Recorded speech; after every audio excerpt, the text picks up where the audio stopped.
To be a Navy SEAL means that you have to be incredibly resilient. You have to be hardworking. They're the toughest men on the face of this planet. Any mission they're given, they'll succeed at it. And ultimately, they're our brothers. So if they have to, they'll die for you.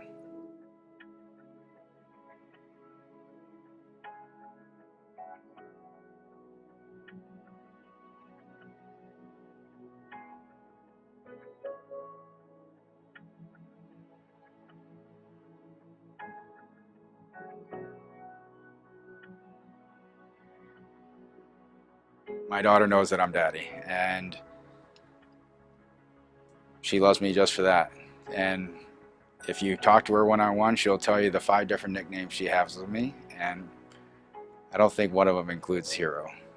People that I consider the heroes are the men I work with, and in particular, Nick CHECQUE. This award, surrounds a specific mission that we did, and in that mission, Nick CHECQUE was ultimately killed.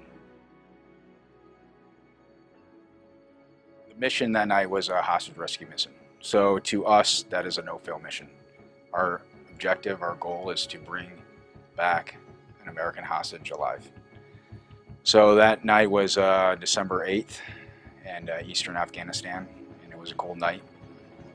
And we got off the helicopters. We did about a 4 or 5 hour, pretty arduous hike through the mountains. And upon getting to our target building where we assumed where the American hostage was at, our point man, Nick CHECQUE, he was right in front of me. He saw a guard come out of the door, and he engaged that guard, and we started sprinting towards the door. Nick made his way in, and then I made my way in right behind him, and I went down my wall and I engaged one of the enemy that was on the back side of the wall. And then I saw another person moving across the floor. So by the time I got to him, he was on his back, and I was able to get down on top of him and straddle him, pin him down with my knees, and I had to adjust my night vision to try to get some facial recognition. At the same time this is happening, calling out, trying to find the location of the American hostage. And finally, he spoke up, and it was at that time that I engaged the person I was on top of and jumped off the guy I was on and onto the doctor, who was about 3 or 4, maybe 5 feet away from me to my right. And the reason I did that is because I'm wearing body armor, so I want to protect him from any other potential threats in the room. Anyone who's been in combat knows that in those moments you either react or you get killed.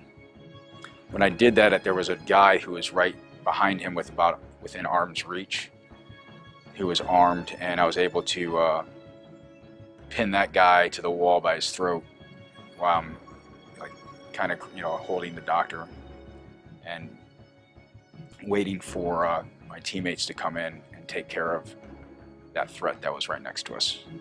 Once that was done, I still laid on top of him. I kept asking him, like, hey, can you walk? And is there anything medically wrong with you? Because our goal is to bring this guy back alive. So he said he was fine. And once we got outside, I noticed that our medics were working on Nick. And being a medic myself, I passed off American hostage off to our other teammates, and I went over to work on Nick, and we did resuscitative efforts on him all the way till the hospital, and where he was announced dead there. Nick was embodied the essence of what it is to be an American hero. He will forever be remembered in the pages of history for the sacrifices that he made. It's been almost a little over 3 years since that mission happened, and it wasn't until December that you finally get a call from the president's office saying, can you take a call from the president at this time and at this date? And my initial reaction was, does anyone actually ever say no to this?